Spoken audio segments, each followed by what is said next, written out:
મહાશિવરાત્રિ પર બનશે દુર્લભ સંયોગ, બદલાશે આ ત્રણ રાશિઓનું ભાગ્ય, ભોલેનાથ રહેશે મહેરબાન. સનાતન ધર્મમાં મહાશિવરાત્રિ પર્વનું વિશેષ ધાર્મિક મહત્વ છે. આ તહેવાર મહિનાના કૃષ્ણ પક્ષની ચતુર્દશી તિથિએ ઉજવવામાં આવે છે.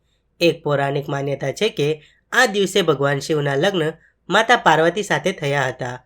કેલેન્ડર મુજબ આ વર્ષે મહાશિવરાત્રિ 26મી ફેબ્રુઆરી બુધવારે ઉજવવામાં આવશે. કહેવાય છે કે મહાશિવરાત્રિ એ ભગવાન શિવની ઉપાસના માટે સૌથી મોટી રાત્રિ હોય છે. તેથી આ દિવસે ભક્તો ઉપવાસ કરે છે અને ધાર્મિક વિધિઓ અનુસાર ભગવાન શિવની પૂજા કરે છે. જ્યોતિષશાસ્ત્રના નિષ્ણાંતોના મતે આ વર્ષની મહાશિવરાત્રિ ખૂબ જ ખાસ છે. આ દિવસે શ્રવણ નક્ષત્ર અને પરિધિયોગનો અદ્ભુત સંયોગ થશે. આવી સ્થિતિમાં આ વખતની મહાશિવરાત્રિ ત્રણ રાશિના લોકો માટે ખૂબ જ શુભ અને ફળદાયી સાબિત થશે. આવો જાણીએ મહાશિવરાત્રિથી કઈ ત્રણ રાશિઓ વાળાના શરૂ થશે સારા દિવસો. મેષ રાશિ. જ્યોતિષશાસ્ત્ર અનુસાર આ વખતે મેષ રાશિના લોકો માટે મહાશિવરાત્રિ ખૂબ જ ખાસ છે. આ દિવસથી નાણાકીય સ્થિતિ સારી રહેશે. તે સમયે ભગવાન શિવની કૃપાથી કેટલાક સારા સમાચાર પ્રાપ્ત થશે. વેપાર કરનારાઓને વિશેષ લાભ મળશે. આ સિવાય વિવાહિત જીવનમાં ખુશીઓ આવશે. નોકરી કરતા લોકોને પગાર વધવાના સારા સમાચાર મળી શકે છે. માનસિક પરેશાનીઓમાંથી તમને રાહત મળશે.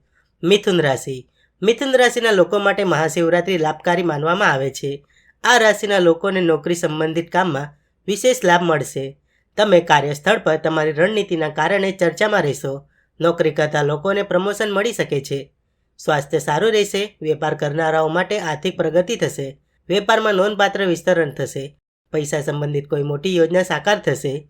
વિવાહિત લોકોને તેમના જીવનસાથી તરફથી પૂરો સહયોગ મળશે. સિંહ રાશિ. મહાશિવરાત્રિથી સિંહ રાશિના લોકોના શુભ દિવસો શરૂ થશે. આ રાશિના જાતકોને ભગવાન શિવની વિશેષ કૃપા પ્રાપ્ત થશે, જેના પરિણામે તેમને આર્થિક સ્થિતિ સારી રહેશે. જો કે પૈસા ખર્ચ પર નિયંત્રણ રાખવું પડશે. નોકરી શોધી રહેલા લોકોને વધુ સારી તકો મળી શકે છે. વેપારમાં આર્થિક પ્રગતિ થશે. તમને પૈતૃક સંપત્તિથી લાભ મળી શકે છે. કાર્યસ્થળ પર તમને કોઈ સારી ભેટ અથવા તો કોઈ મોટી જવાબદારી મળી શકે છે.